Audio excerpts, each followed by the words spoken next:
నమస్తే and welcome to hit TV. వారానికి 7 రోజులు, అందులో 6 పని దినాలు, ఒక రోజు వీక్ ఆఫ్. కొన్ని సంస్థల్లో 5 రోజులే వర్కింగ్ డేస్. అయితే ఆఫీసులో పని ఒత్తిడి వల్ల చాలా మంది ఉద్యోగులు వీక్ ఆఫ్ కోసం ఎంతలా ఎదురు చూస్తారో చెప్పనక్కర్లేదు. ఇక సాఫ్ట్వేర్ సంస్థల ఉద్యోగులకు వారానికి 5 రోజులే పని దినాలైనా వీకెండ్ కోసం పరితపిస్తూ ఉంటారు.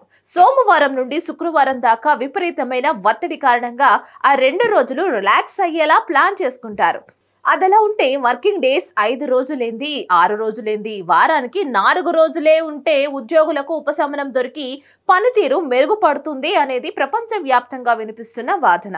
ఆ మేరకు పెద్ద ఎత్తున మద్దతు లభిస్తుంది అనడం విశేషం కూడా.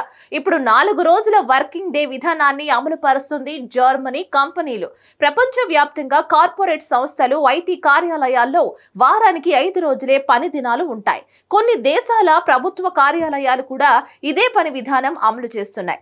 అయితే జర్మనీ ఓ అడుగు ముందుకు వేసి వారానికి 4 రోజులే పని దినాలుగా కొత్త విధానానికి శ్రీకారం చుడుతోంది.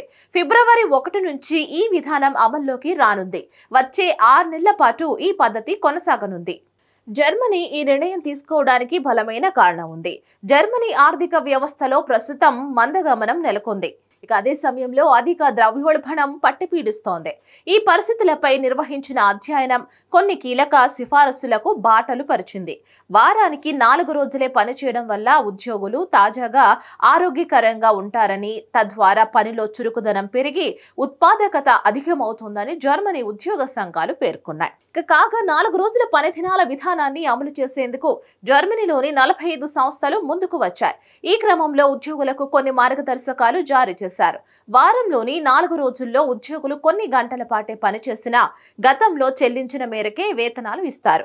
అయితే గతంలో ఎంత పని చేశారో ఈ 4 రోజుల్లోనూ అదే స్థాయిలో ఉత్పాదకతను కనబర్చాల్సి ఉంటుంది. వారానికి 4 రోజుల పని దినాల విధానం కారణంగా ఉద్యోగులు సెలవులు పెట్టడం తగ్గుతోందని కంపెనీలు భావిస్తున్నాయి.